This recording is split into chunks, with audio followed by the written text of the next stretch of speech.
Muy bien, déjenme, antes de entrar rapidito, se me pasaba, mencionarles acerca del ayuno de Daniel. No sé si ya usted está involucrado, está participando o no. Yo sé que enero es un mes complicado porque se acaba el año, tenemos tantos planes y de repente nos encontramos atrasados en algunos de los planes y vamos a la carrera, nos falta por aquí, de repente nos llegan los días y no estamos listos para una o para otra cosa. Si llegó el inicio del ayuno y usted no lo inició, no se preocupe, lo puede iniciar hoy. Y si usted dice hoy, pero pastor, dejé una carne lista ayer ahí para comérmela hoy, no se preocupe, cómase la carne e inicie el ayuno mañana. En serio se los digo. A veces nosotros decimos, oh, ya se pasó el ayuno, no lo puedo hacer porque ya pasó el inicio. No, todavía tienes hasta el 31 para ofrecerle a Dios una consagración a Él. Y puedes iniciar el día de mañana. Y si tú dices, pastor, es que yo no puedo hacer ese ayuno por las medicinas que estoy tomando, no te preocupes, no hagas exactamente ese ayuno. Puedes hacer una variación de ese ayuno. A lo mejor puedes modificar esto, puedes modificar lo otro, pero lo que absolutamente todos podemos hacer es por lo menos limitar nuestro entretenimiento. Lo que todos podemos hacer, nadie se va a enfermar, a nadie le va a doler la cabeza porque no usa Facebook. Te puede decir, es que pastor, si dejo el café me va a doler la cabeza. Está bien, está bien. Pero a nadie le va a doler la cabeza porque deje de usar Facebook o Instagram. Estoy un poquito retrasado con las redes sociales, pero Instagram o como quiera que se llame la que a usted le guste. Nadie le va a doler la cabeza. Yo no escuché que alguien se murió porque dejó de usar las redes sociales. ¿Verdad que no, verdad? No, nadie. Entonces, si usted tiene alguna condición médica que le impide hacer el ayuno, hay una manera diferente de hacerlo. Por ejemplo, puede dejar de tomar sodas. No coca durante el resto de este mes. No café. A lo mejor no postres. No esto, algo que le guste, sacrifíquelo al Señor y este tiempo consagrémoslo a Dios. Busquemos su rostro, busquemos su presencia, pero traigámosle algo. No lleguemos con las manos vacías. Señor, te estoy trayendo este sacrificio a ti durante estos días. Así es de que no se preocupe si se perdió el inicio, puede iniciar hoy, puede iniciar mañana. Y si mañana tenía compromiso, puede iniciar el siguiente día, pero entreguémosle algo al Señor. Amén. ¿Les parece? Muy bien. Alguien dijo, yo pensé que ya me había escapado.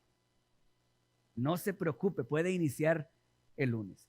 Listo, si van conmigo, por favor, Éxodo capítulo 2, versículo 1 al 4, vamos a leer.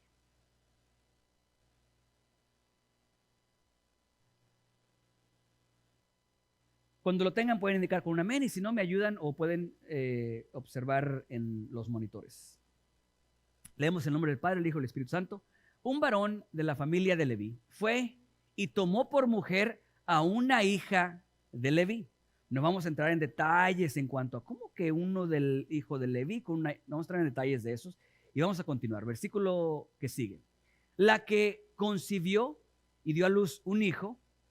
Esta parte siempre me ha provocado a mí incomodidad. ¿Ok? La que sigue.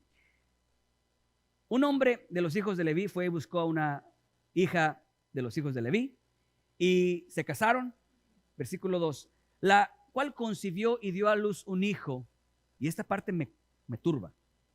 Y viéndole que era hermoso, ¿por qué tiene que decir eso? O sea, si no era hermoso, entonces, ¿no? O sea, como era hermoso, lo tuvo escondido 3 meses. ¿Qué pasa si el niño hubiera sido feíto? Entonces, ¿no lo tiene escondido 3 meses? O sea, entonces no lo agarra, no recibes eso. Como que no sé por qué lo tiene ahí la Biblia, como que no sé si tenga yo un poco de, ¿cómo le llaman a eso? Complejo de a lo mejor cuando yo nací no era muy bonito y de repente me da miedo que a lo mejor la mamá hubiera hecho algo similar así. ¿Están o no? Parece irrelevante, ¿verdad? Seguimos entonces. Lo tuvo escondido 3 meses, pero no pudiendo ocultarlo más tiempo, tomó una arquilla de juncos y la calafateó. Muy cerquita de otra palabra por ahí que de repente se usa por ahí. Y la calafateó con asfalto y brea y colocó en ella al niño y lo puso en un carrizal a la orilla del río. Versículo 4. Y una hermana suya se puso a lo lejos para ver lo que le acontecería.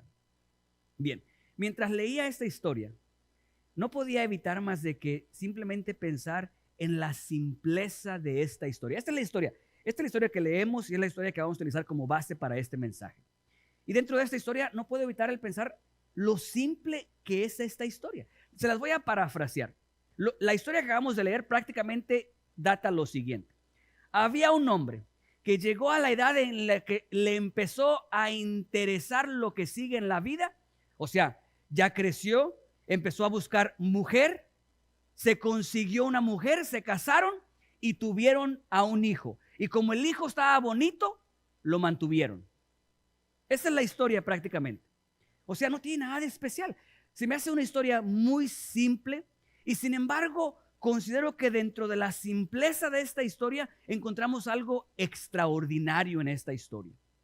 Digo que es simple porque pareciera ser que no hay nada especial en esta historia. Si sacamos de la ecuación el hecho de que el niño del cual estamos hablando aquí es Moisés, que nosotros sabemos que es Moisés y lo que Moisés logró, si sacamos eso de la historia, porque no está en esta historia, lo único que tenemos en esta historia es a un hombre que llegó a cierta edad en que le interesó buscarse a una mujer, se casaron y lo más normal y natural entre una pareja cuando se casan es quieren tener hijos. Esa es la historia que estamos leyendo. Algo que sucede todo el tiempo. El día de hoy yo te puedo decir que aquí hay alguien, un hombre que de repente en unos cuantos días, semanas o meses o años va a querer una mujer y van a querer tener hijos. Lo vemos todos los días. ¿Qué hay de especial de esta historia? Si sacamos de la ecuación que se trata de Moisés, que para propósitos de esta historia es irrelevante porque estamos hablando de este momento, este pasaje y la simpleza de este pasaje, sin embargo hay algo extraordinario en este pasaje. ¿Están conmigo? O sea, hay algo simple, una historia sencilla. O sea, ¿qué de significante encontramos en esta historia?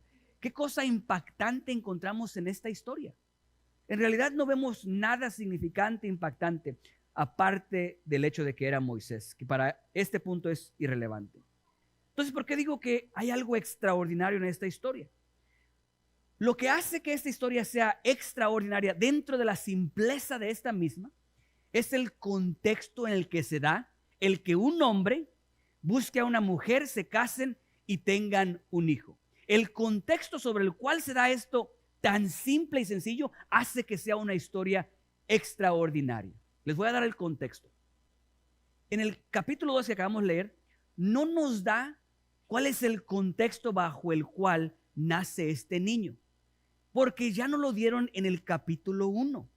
Recuerdan que en el capítulo 1, en los primeros versículos, dice que el pueblo de Israel estaba creciendo, fructificando y estaba avanzando realmente y se estaba convirtiendo en una nación, se estaba convirtiendo en un pueblo grande.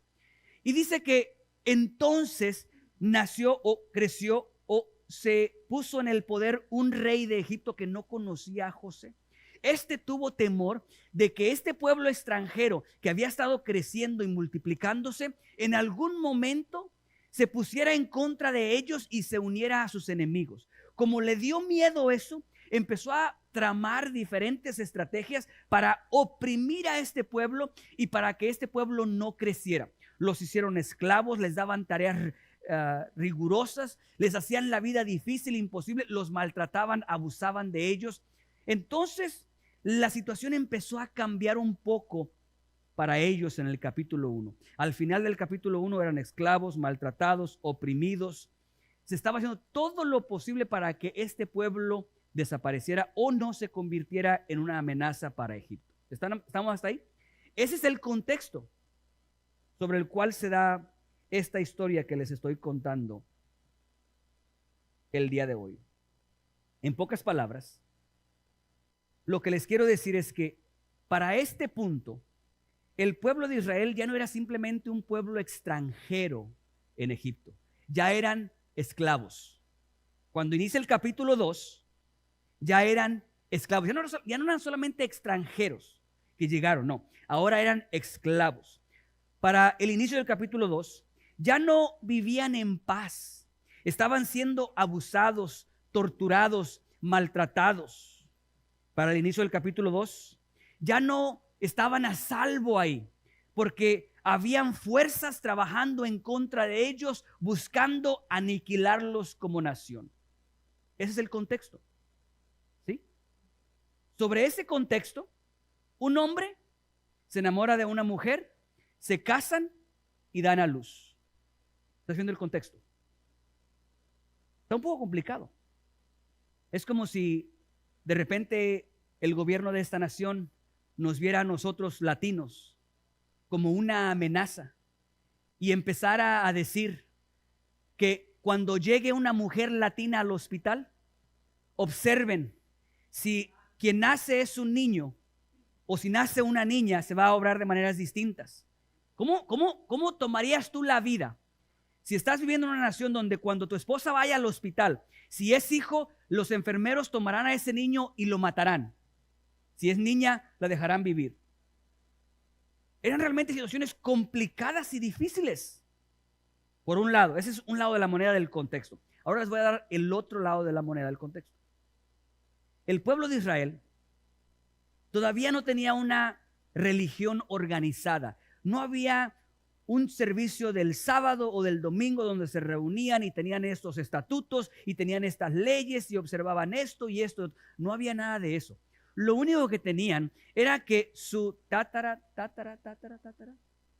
no sé cuántos tátaras, cubren 400 años de generaciones. Recordaban la historia. Todos ellos eran descendientes de Abraham. Todos ellos conocían que Abraham tuvo fe para obedecer a Dios y que le fuera contado por justicia, aunque ellos no conocieran ese término todavía. Todos ellos sabían que Jacob sirvió a Dios. Todos ellos sabían que José tenía una relación con Dios. Entonces vamos viendo las generaciones pasar y ellos hablaban, escuchaban las historias del poder de Dios. Yo estoy seguro que entre esas historias que se contaban, para el momento en el que este hombre se enamora de esta mujer y deciden tener un hijo, yo estoy seguro que ellos conocían que a Abraham se le dio una promesa que tardaría 400 años. ¿Sí? La promesa es muy clara. 400 años estarán en Egipto y después de eso los voy a liberar. Ellos conocían muy claro esa historia. Yo creo que haciendo las cuentas cuando llegaron a ese punto, yo sé que ellos sabían, ya llegó el tiempo. Esta es la temporada. Se está cumpliendo la promesa de Dios. En este momento va a suceder. ¿Sí están conmigo? ¿Qué tiene que ver eso con eso? Porque en los tiempos en los que se da esta historia, eran tiempos de confusión, dificultad y adversidad. ¿Por qué confusión? Por el contexto. Por un lado, la adversidad, el sufrimiento, el dolor y la angustia de lo que están pasando en la realidad de ellos. Y por el otro lado, la promesa que según ellos se debe de cumplir en ese tiempo. Mira el contraste. Dios, yo sé que dijiste que esto iba a suceder en este tiempo. Y mira mi situación. Las cosas van de mal en peor. En lugar de que se mejoren, en lugar de que yo vea la luz al final del túnel, parece ser que lo que estoy viendo es un ferrocarril que viene en contra de mí, que las cosas van peor. Así me sentía yo el domingo pasado cuando salí de la iglesia, con un poquito de confusión, porque yo sé que Dios dijo que este año es el año que se cumple la palabra de Dios para nuestras vidas. Y sin embargo, pareciera ser que conforme pasaba el inicio del año y los días se iban marcando, parecía que me alejaba más del cumplimiento de la promesa de Dios. Parecía que íbamos, en lugar de que las cosas estaban más o menos estables, empezaban a empeorar.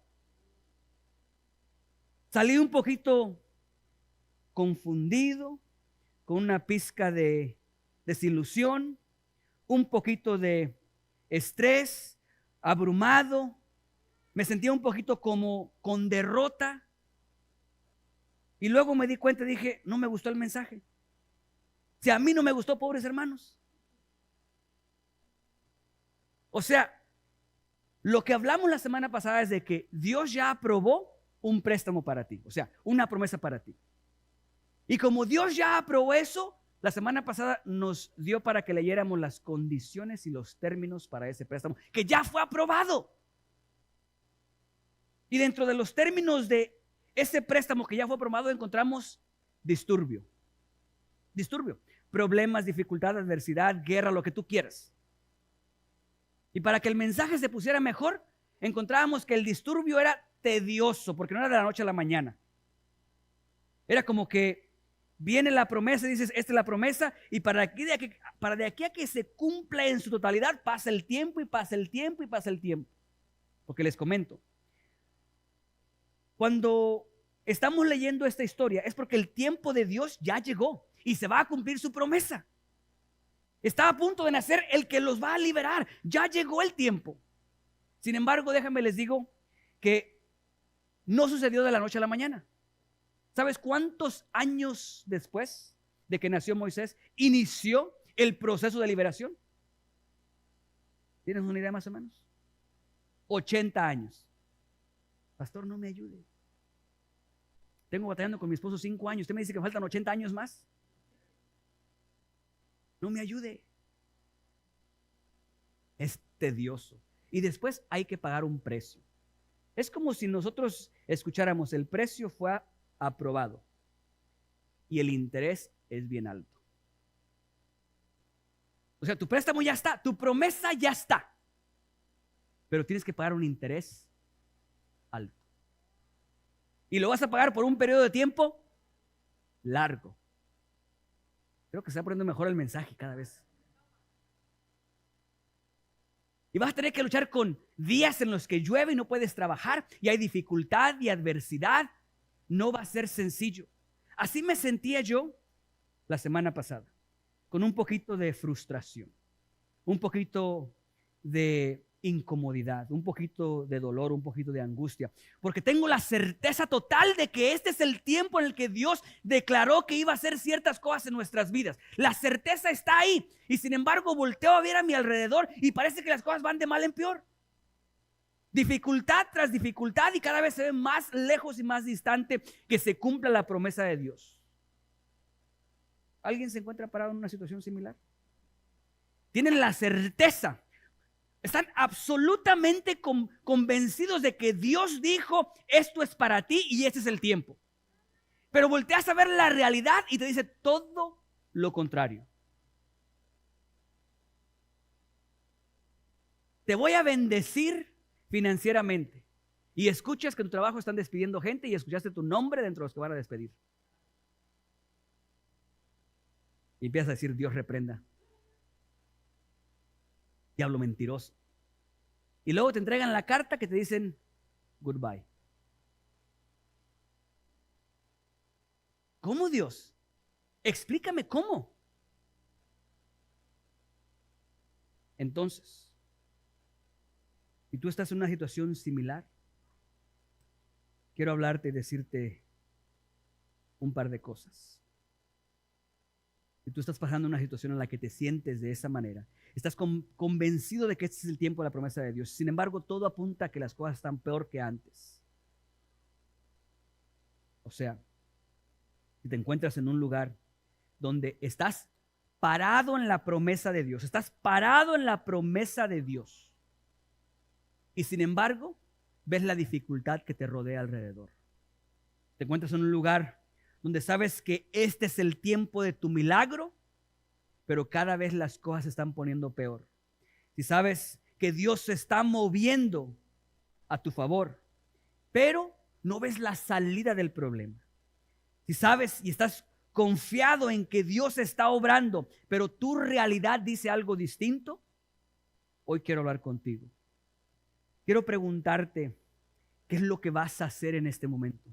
Porque es en esos momentos en donde nosotros pagamos los intereses, en donde nosotros cumplimos con los términos que Dios establece para que se cumplan las promesas de Dios. Nuestra actuación, la manera en la que nosotros reaccionamos cuando nos encontramos en un lugar donde es evidente que Dios declaró algo, pero toda mi realidad apuesta a que no está sucediendo y no está cerca de suceder. ¿Cómo reaccionamos nosotros ahí? Dependerá o dictará lo que ha de suceder después en nuestras vidas. Quiero decirles lo que tienen que hacer cuando ustedes estén parados en ese punto. Porque déjenme les digo, algunos de ustedes estarán parados en ese momento ahí. Y si no estás, no te preocupes. Es cuestión de tiempo. Porque cuando la promesa de Dios se va a manifestar, siempre habrá un disturbio. Siempre que Dios ha de cumplir algo en tu vida, Al enemigo no le va a gustar y habrá guerra, habrá conmoción, habrá batalla, habrá lucha, habrá una disputa, siempre, siempre. Y te encontrarás parado consciente de que Dios habló y declaró algo sobre tu vida y sin embargo la realidad apunta a algo diferente. Quiero decirte 3 cosas que puedes hacer cuando estés parado en ese lugar. Y la primera la encontramos en el versículo 1 y 2 del mismo capítulo que leímos. Un varón de la familia de Leví fue y tomó por mujer a una hija de Leví, la que concibió y dio a luz un hijo. Y como no me gusta lo demás, hasta ahí lo vamos a dejar. Concibió y dio a luz un hijo. Si te encuentras en un lugar en donde tienes la certeza de que Dios declaró algo sobre tu vida, pero todo va mal, va de mal en peor, lo primero que tienes que hacer es seguir adelante. Sigue adelante. Continúa adelante. Miren, esto es parte por lo cual esta historia para mí me parece extraordinaria. Si viene mi hija y me dice, papi, mira, qué bueno que Dios no me dio hijas porque hubiera batallado yo mucho con eso. Si viene mi hija y me dice, mira que hay un muchacho. ¿Qué muchacho?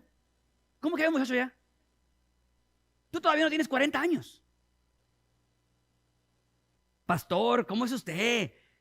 Eso es hipocresía porque usted se casó con su esposa bien jovencita ella. No es mi hija. Es mi esposa y no es hoy. Fue hace ya 16 años. No escuché. Ya se me olvidó. Pero escúchame esto. Yo le diría, ¿qué? ¿No estás viendo la situación en la que nos encontramos? Hay una fuerza que está buscando destruirnos como pueblo. Hay un ataque eminente en contra de nosotros. ¿Qué piensas? ¿Se van a casar y van a tener un hijo? ¿Para qué? ¿Para que cuando llegue la partera lo mate? ¿Quieres pasar por ese dolor? ¿No estás viendo que están queriendo destruir nuestro pueblo, nuestra gente? Porque eso es lo que estaba sucediendo. Es exactamente eso lo que estaba sucediendo. Parece una locura el que te quieras casar en medio de el apocalipsis. Se está acabando el mundo para nosotros. ¿Cómo te quieres casar y tener hijos? Hoy en día yo escucho que de repente la gente ya no quiere tener hijos porque dicen, mira el mundo en el que vivimos. Ya no quieren tener hijos. Y aunque yo estoy completamente de acuerdo y apoyo el que tenemos que ser responsables a la hora de tener hijos, si estás batallando, tienes 7 chamacos y no te alcanza para comer y quieres otro chamaco más, hay un problema.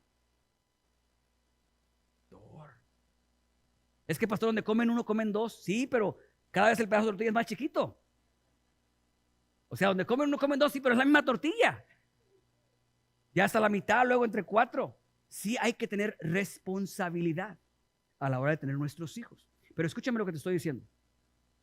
Cuando llega este momento, hay una amenaza específicamente en contra de eso. Y sin embargo, ¿sabes qué deciden ellos? Seguir adelante, avanzar, continuar. ¿Me estás escuchando? Yo no sé qué dificultad tienes tú enfrente en la vida que hace que parezca que el futuro es imposible. Cuando llegas a un punto en el que lo que tienes enfrente parece imposible, mi consejo es lo siguiente. Si estás parado en la promesa de Dios, por muy imposible que el futuro se vea, sigue adelante, sigue avanzando, no te detengas, no renuncies, no desistas de pelear por la promesa de Dios sobre tu vida.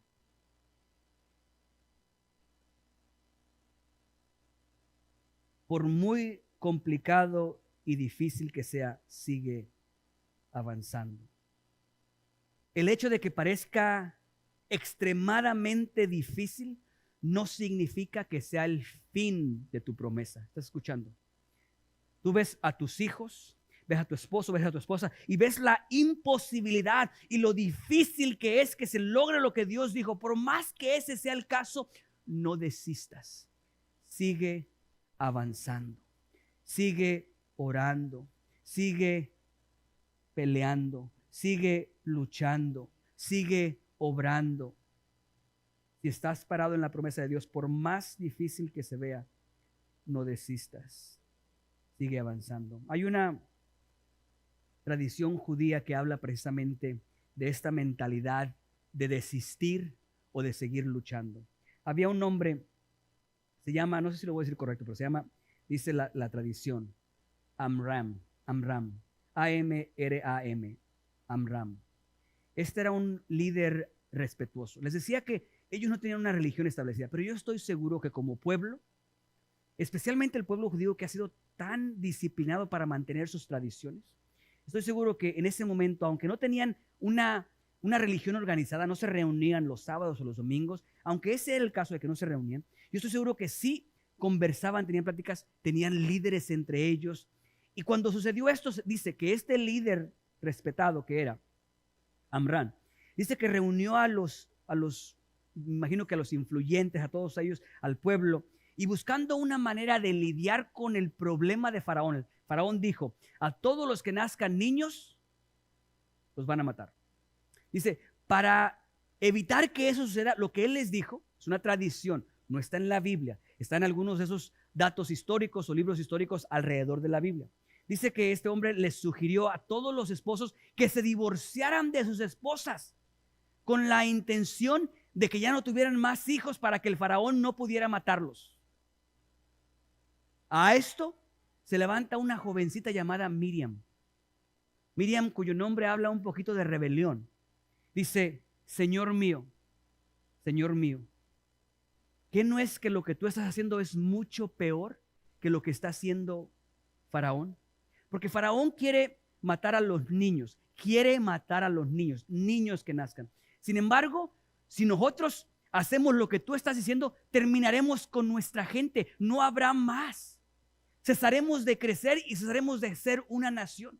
Esto habla el impacto y el poder que tiene el entender lo siguiente. El hecho de que algo sea difícil no significa que debemos desistir de hacerlo, que debemos de renunciar a hacerlo. Y era muy complicado tener hijos en ese tiempo. Sin embargo, ellos escogieron la posibilidad de tener éxito en la vida, a pesar de la gran adversidad y amenaza que se encontraban en contra de ellos.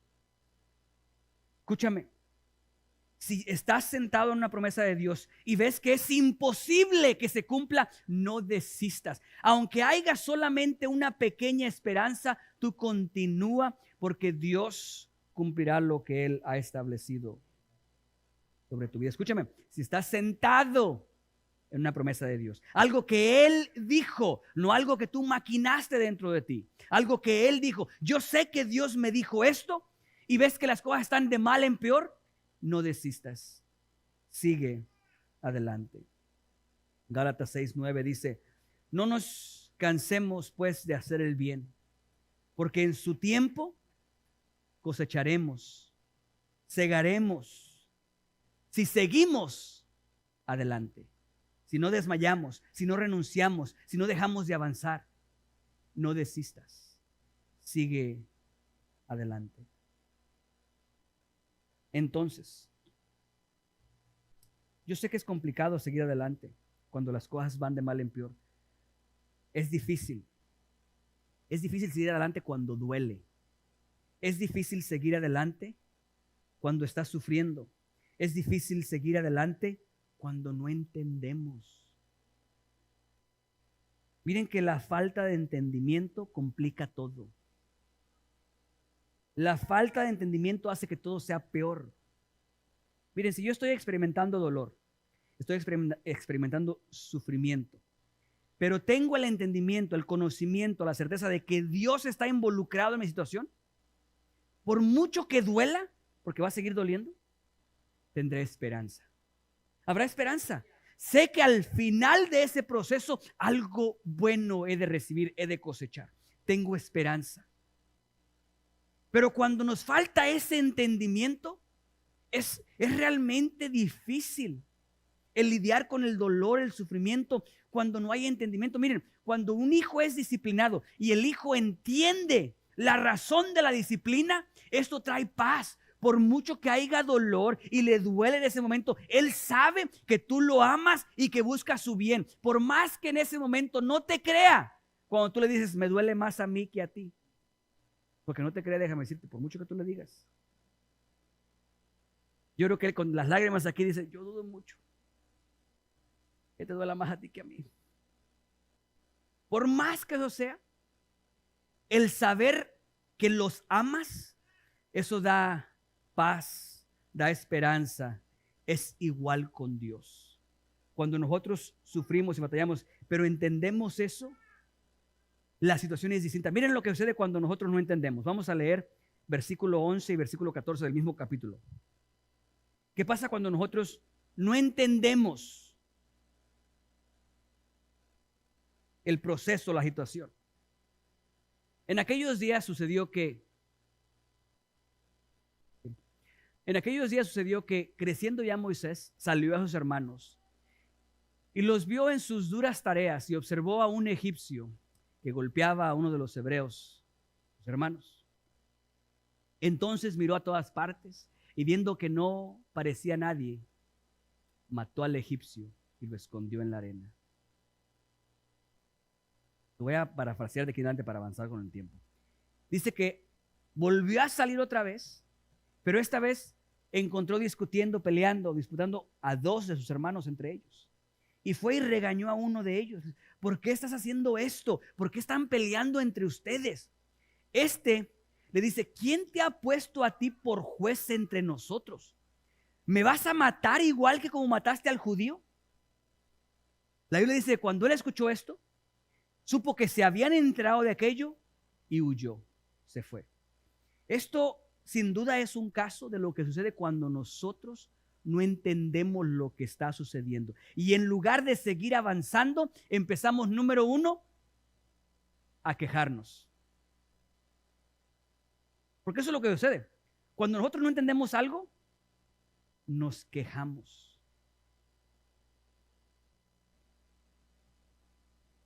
Nos quejamos. Déjame decirte que yo dudo mucho que el quejarse sea el inicio de algo bueno en cualquier aspecto. Si estás en un punto en donde no entiendes qué está pasando, primero, sigue adelante. Y número dos, lo segundo que tienes que hacer es declara vida. Declara vida. Habla vida. Declara vida con tus labios. ¿Ok? Declara vida. Escúchame. Cuando no entendemos algo, es muy fácil primero renegar y después quejarnos. El pueblo no entendía cómo el Dios Todopoderoso, que hizo tantas señales y prodigios en Egipto, los saca de Egipto y los tiene enfrente del Mar Rojo y atrás el ejército egipcio detrás de ellos. No entendían cómo es posible que nos hayan sacado de allá para esto. No entendían lo que Dios estaba haciendo. ¿Y sabes qué hicieron? Empezaron ¿a qué? A quejarse en contra de Moisés. Miren el poder de Dios, que hasta eco tengo en esos momentos. O sea, como que las paredes vibran aquí del poder de Dios en este lugar. Entonces, escucha, casi se me va el avión ahí. Resulta que nosotros creemos que el quejarnos no tiene nada de malo. Mira, el quejar no es hablar vida con tus labios. Es exactamente lo opuesto. ¿Tú has escuchado que alguien se queje y con su queja construye? No, jamás en la vida. Jamás. La queja y el renegar es para destruir. Cuando tú quieres cambiar algo, no te quejas. Miren la diferencia. ¿Cómo hacen eso así? Nunca arreglan eso que está ahí. No sé por qué. Siempre está dañado y nunca lo arreglan. Eso es quejarse. Mira la diferencia en hablar vida. Pastor, me he dado cuenta que ese tiene tiempo así. Yo estaba pensando que a lo mejor podemos hacer eso. Yo lo puedo hacer. ¿Ves la diferencia entre una y la otra? Uno es hablar vida y lo otro es quejarse. El quejarse nunca construirá, siempre destruirá. El renegar nunca te llevará a encontrar la solución, siempre te llegará a estar estancado en ese lugar. Entonces, si te encuentras en un lugar en donde parece que no hay salida y parece que las cosas van en peor, sigue adelante, no te quejes y en lugar de quejarte, habla vida. ¿Sabes por qué? Porque después de quejarnos hay un paso natural que se reflejó en este hombre que quería acusar a Moisés de lo que había hecho. Cuando nosotros no entendemos, empezamos a quejarnos, a renegar y empezamos a atacar lo mismo que Dios estableció para liberarnos. Este hombre no entendía lo que estaba sucediendo. Había un hombre con influencia y autoridad, porque era un hombre que salía del palacio y lo vio, y cuando lo reclamó, lo acusó, liberó aquello que a lo mejor ocultando. No digo que tenía que ocultar el pecado de Moisés, no. Estoy diciendo de que no entendían que de la misma mano de este hombre podía salir la liberación de su pueblo. ¿Y sabes lo que hicieron?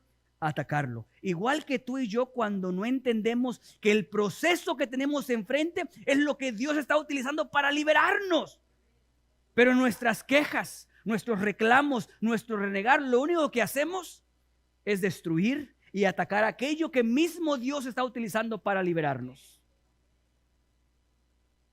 La razón por la cual Dios llevó al pueblo por esa ruta fue, la Biblia lo dice, para que no vieran al filisteo y no vieran la guerra y no se desanimaran.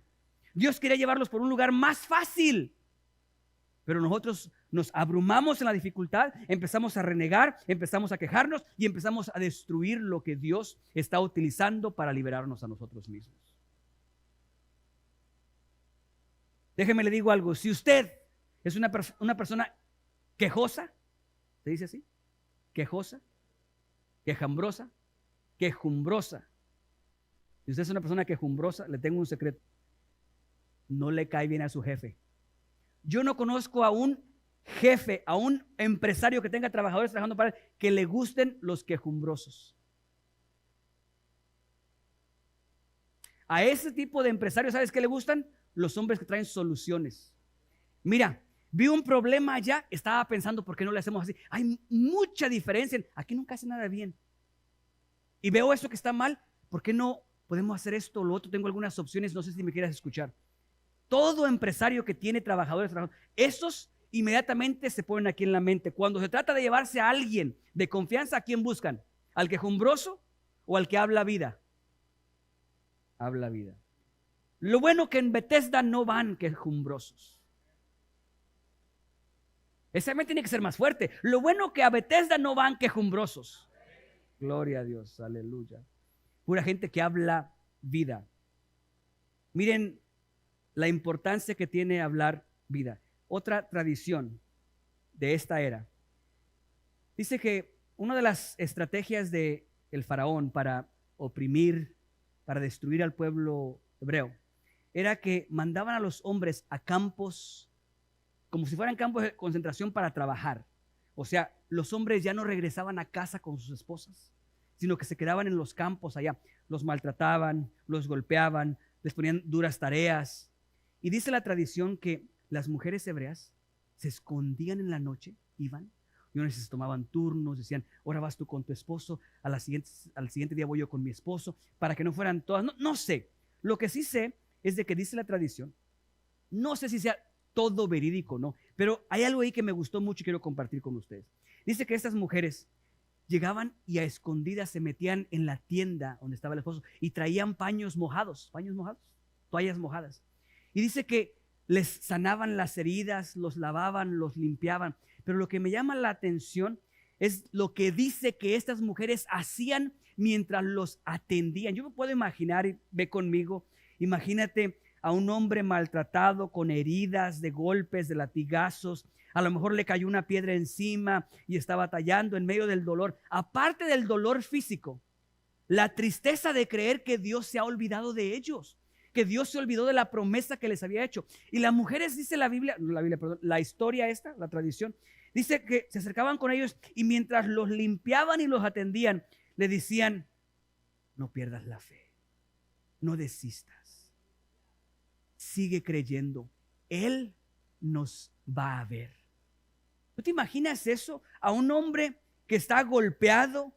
Sin duda que la autoestima de ese hombre como esclavo está golpeada. Que llegue la esposa y le empiece a hablar vida y le diga, no te preocupes, alguien más va a ver el valor que tú tienes y te va a valorar. No te preocupes, Tú sigue avanzando, sigue creyendo. Hoy fallaste aquí, pero mañana va a pegar este negocio. No te preocupes, hoy esto no salió bien, pero tú sigue intentándolo. Y lo está levantando y lo está levantando y está creyendo en él y está creyendo en él. Y no desistas, él va a vernos a cada uno de nosotros. Yo no sé a ustedes, pero a mí eso me conmueve. En medio del dolor, que alguien venga y hable vida y que te levante y que te dé vida, es realmente algo sobrenatural y poderoso. Realmente necesitamos hablar vida. La tradición dice que también les daban vida de otra manera. Pues ya estaban ahí, los habían bañado bien y aprovechaban para poder seguir creando más hijos. ¿No les dio risa? No. Pues ¿tú crees que el hombre cansado no va a querer? No, es que yo estoy muy cansado. En el momento que va la esposa ahí va a decir, ¿en serio? ¿No? Eso es para la conferencia para matrimonios. Perdón, es que ya me estoy adelantando a la conferencia para matrimonios. O en la iglesia no se debe hablar del sexo. No, ¿verdad? No, el sexo solamente allá en los canales de pornografía, con los amigos, en la cantina, con las malas amistades, por allá. Allá sí se debe hablar del sexo, ¿verdad? En la iglesia el sexo es un tabú. Pastor, ¿cómo se le ocurre hablar del sexo desde el púlpito? Lo van a bajar desde el púlpito, pastor. Lo bueno que no pertenecemos a ninguna denominación. Bien, vamos a cambiarnos antes de que nos pongamos rojos todos. Bien, habla vida. Es imperativo, es importante, es necesario que tu vocabulario cambie. No digas es imposible, no digas es imposible. Di, es difícil, puedes decir, me va a dar trabajo, me va a costar mucho, pero no digas es imposible. Dios lo puede hacer, lo va a lograr. Habla vida, declara vida. Si te encuentras ahí, número 1, no desistas, sigue avanzando, continúa. Número 2, habla vida, declara vida con tus labios, cada oportunidad. Número 3. Yo sé que cuando las cosas no tienen sentido, es difícil, es complicado. Es realmente difícil avanzar cuando todo parece ir peor, aunque tenga la certeza de que Dios lo va a cumplir. Pero tienes que seguir adelante, tienes que declarar vida y número 3, creer. Creer. Creer es vital. El que tú creas es vital.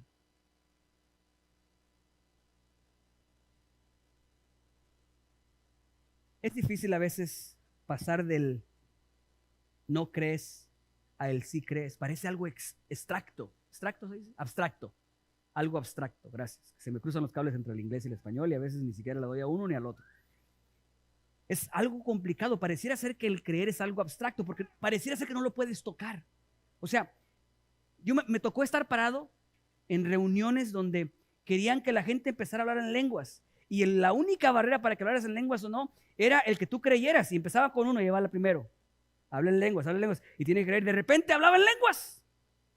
Y pasaba al siguiente. Ahí está el nerviosismo. Oye, pero ¿cómo? O sea, ¿cómo le hago para que funcione así rápido nada más y que realmente pueda? Y ahí empieza uno y pasa otro y pasa otro. Y yo estoy atorado ahí. Es algo abstracto. O sea, sí creo, pero ¿cómo es que no puedo sentir cómo sabes que sí crees y no crees y no se da? Significa que eso que no es. ¿Saben a lo que me refiero o no? O sea, Dios yo sí creo, pero no lo ves realidad, entonces ahora empieza a decir, a lo mejor no estoy creyendo, ¿qué está pasando aquí? ¿Cómo puedo medirlo? ¿Cómo puedo tocarlo? ¿Cómo puedo ver que en realidad estoy creyendo y no es algo solamente que me estoy imaginando? O sea, tengo que mover mi mente de una manera o creer de una manera o sentir de una manera. ¿Cómo es que esto funciona? Es algo abstracto, ¿sí? Es pues la fe, la certeza de lo que se espera, la convicción de lo que no se ve. Sigue siendo algo abstracto. Pareciera ser que no lo puedes tocar, no lo puedes medir con tus manos y decir, oh, tengo tanta fe. ¿Cómo mides la fe? ¿Okay? Entonces, quiero que con eso en mente vayan conmigo y regresemos a esta historia simple. El nombre de la mamá de Moisés era Jocabet. Muchas gracias. El nombre de la mamá de Moisés era Jocabed.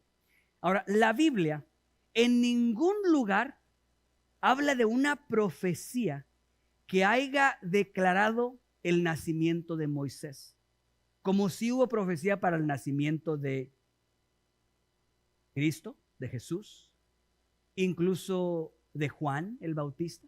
Se le acercó el ángel y habló con Zacarías y le dice, pero en el caso de Moisés no hay una profecía. Yo no sé si un domingo al final del servicio se le acercó un profeta a Jocabed y le dijo, en tantos días vas a quedar embarazada, pero no tengas temor por el decreto del rey de Egipto, porque Dios va a proteger a tu hijo y va a convertirse en el libertador de Egipto. La Biblia no dice eso.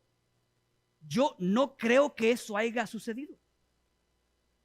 No creo. La Biblia no dice. En la profecía que se nos da, no se nos dan los detalles de cómo el pueblo de Israel va a ser liberado. Solamente se nos dice que van a estar ahí 400 años y después van a salir liberados con gran ganancia. Eso es lo único que se nos dice. Esa es la profecía. No se nos dan detalles. No se nos dice que va a haber un libertador. No se nos dice cuándo va a llegar o cómo van a ser el libertador. Nada de eso se dice. Te digo todo esto porque es importante. Pareciera ser que nosotros tenemos que escuchar que alguien nos diga algo para nosotros creerlo. Parece ser que nosotros esperamos que venga un profeta y diga, así te dice el Señor, para entonces tú agarrar algo y tener que creer. No es el caso.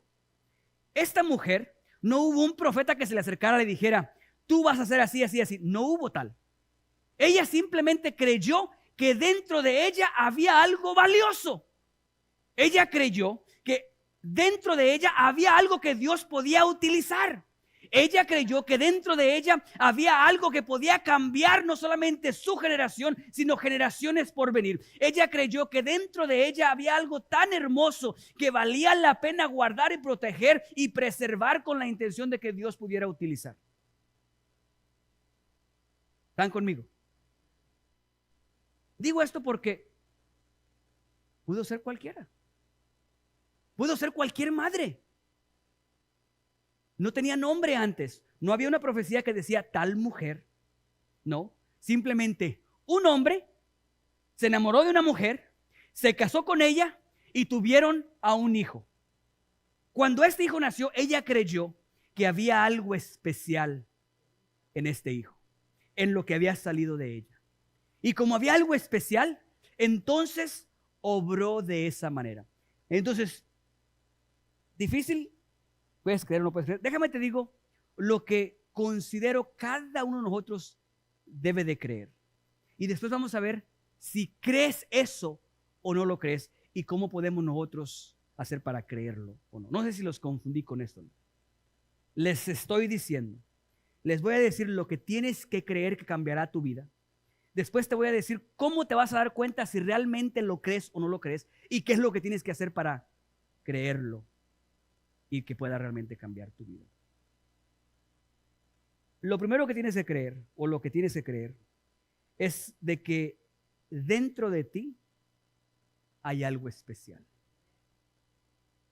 Que Dios ha puesto algo especial dentro de ti. No hay nadie aquí del cual no se le pueda decir lo mismo. Todos los que estamos aquí, Dios ha puesto algo especial en nosotros. Nos ha dotado a cada uno de nosotros de algo tan especial que tiene la capacidad de transformar vidas a nuestro alrededor. Todos nosotros tenemos algo tan especial, tan valioso, tan hermoso entre nosotros que puede cambiar la vida de los demás a nuestro alrededor. Cree, por favor, que dentro de ti hay algo que Dios puede usar para impactar la vida de aquellos a tu alrededor. Cree que dentro de ti hay algo que Dios puede utilizar en medio de la dificultad en la que te encuentras, de la adversidad, de los problemas, de todo eso. En medio de todo eso hay algo dentro de ti que Dios puede usar para bendecir a aquellos a tu alrededor, para romper maldiciones generacionales, para iniciar bendiciones generacionales. Si tú has de caminar sobre la promesa de Dios, tienes que creer que dentro de ti hay algo que Dios puso tan especial que puede transformar la vida de aquellos a tu alrededor. Ahora, te pregunto, ¿qué tan especial crees tú que es lo que hay dentro de ti? ¿Crees realmente que es algo valioso, especial, que es algo importante? ¿Cómo podemos medir si tú crees que lo que hay dentro de ti es realmente especial? Estamos hablando de creer. Si tú tienes fe realmente, que tú crees que lo que está dentro de ti realmente es algo especial, ¿cómo lo podemos medir? ¿Okay?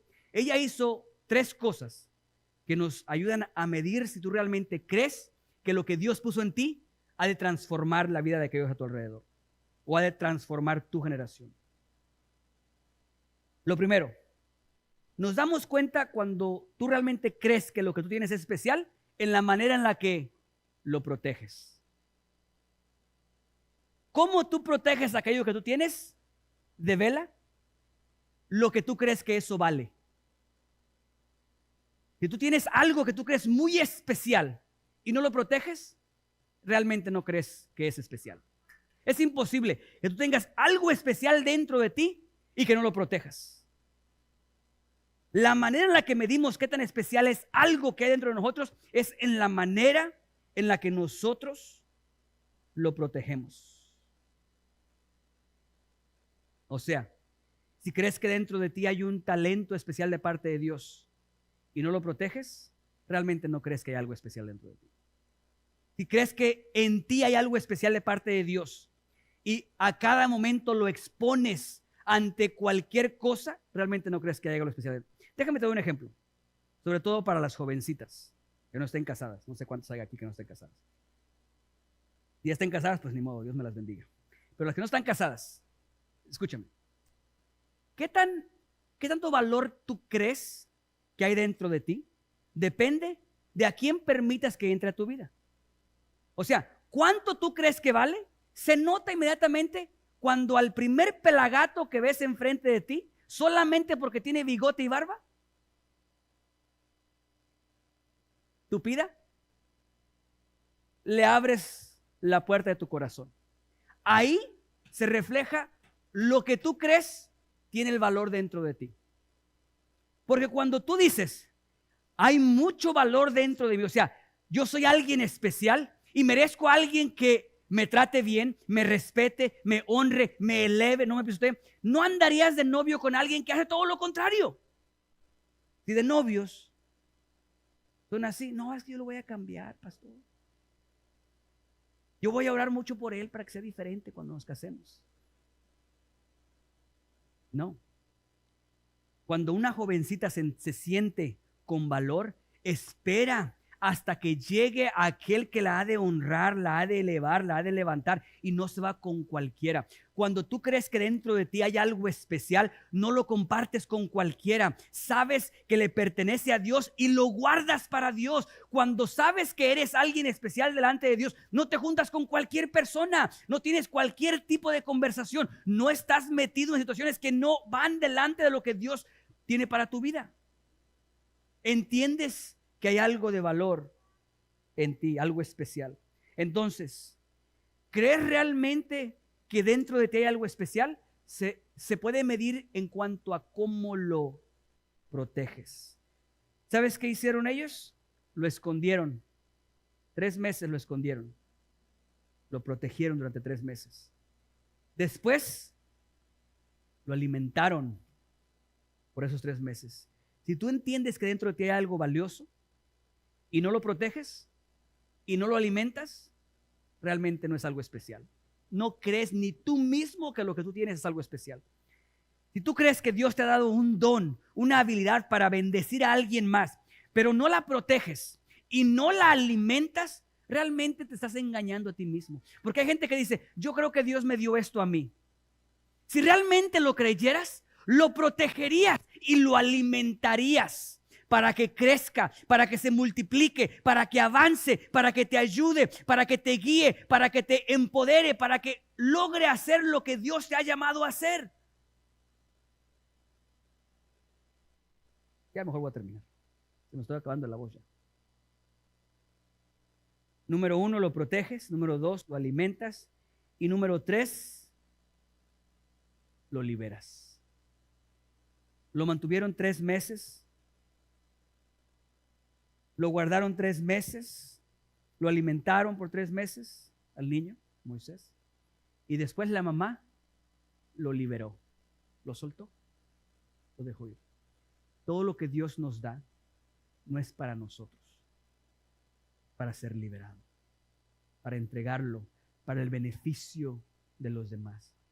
Y a la hora de soltarlo, yo sé que hay riesgos. Cuando nosotros liberamos aquello especial que Dios nos ha dado, hay riesgos de que se use mal, de que se maltrate, de que lo abusen. Pero esos riesgos, escúchame, no se toman de una manera irresponsable. La Biblia menciona muy rápidamente cómo sucedieron las cosas. Lo aventó al río, mandó a la hija a que observara, dice ahí, a que observes qué es lo que sucede de él. Sin embargo, yo creo que esas palabras nos engañan a nosotros en el sentido de que no nos dejan saber lo que yo, por lo menos yo creo, realmente sucedió. Yo no creo que la mamá aventó al hijo al azar. No, yo creo que ella antes de liberarlo hizo la tarea. ¿Cuál tarea? Yo creo que ella dijo, ¿a qué hora se baña la hija de Faraón? Yo creo que ella dijo, ¿dónde se baña la hija de Faraón?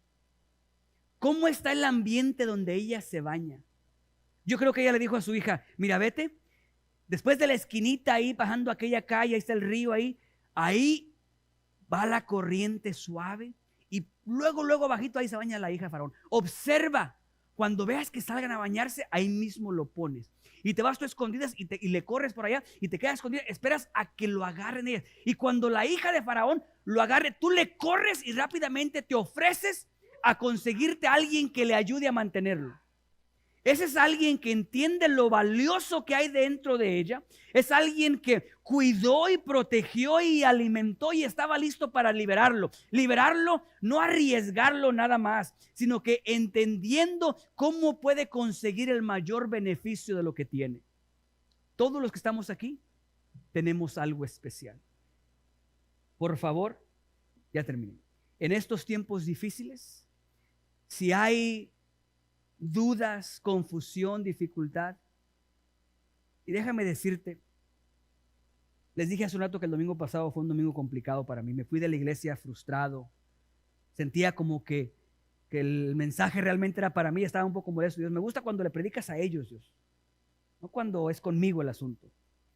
Y pareciera ser que todo lo que prediqué el domingo pasado era para mí. Y en esa frustración, aceptando mis realidades, déjame decirte, a veces a lo mejor peco de ser demasiado honesto, pero lo hago con la intención de que entiendas algo. A veces nosotros nos preguntan, no, pues ¿cómo está mi hermano? No, bendecido y en victoria. Y no es cierto. Andas arrastrando la cobija. Estás frustrado, a lo mejor molesto. Déjame decirte, se vale. Se vale que por momentos no entiendas lo que Dios está haciendo. No comprendas si estés frustrado. Lo que no se vale es que renuncies. Lo que no se vale es que te des la espalda y vayas hacia otro lado. No, cuando te encuentres en momentos así frustrado, enojado, triste, no renuncies, sigue avanzando. Cuando te encuentres en esos momentos difíciles, empieza a declarar la vida. Es que no lo siento. No importa que no lo sientas. No importa que te sientas como que estás siendo hipócrita cuando dices Dios es bueno, tenga o no tenga, no importa. Estás declarando algo que es verdad. Y a Dios no le adoramos con los sentimientos, le adoramos en espíritu y en verdad. Entonces tú podrás estar enojado, pero mientras estés declarando la verdad de Dios, conociendo plenamente que es la verdad de Dios, yo puedo decir, Dios, no entiendo cómo a el día de hoy no has cumplido mi promesa. Sé que eres fiel, eso es verdad. Sé que eres poderoso, es verdad. Yo podré renegar, pero sigue avanzando. Declara vida con tus labios. Y número 3, empieza a creerle.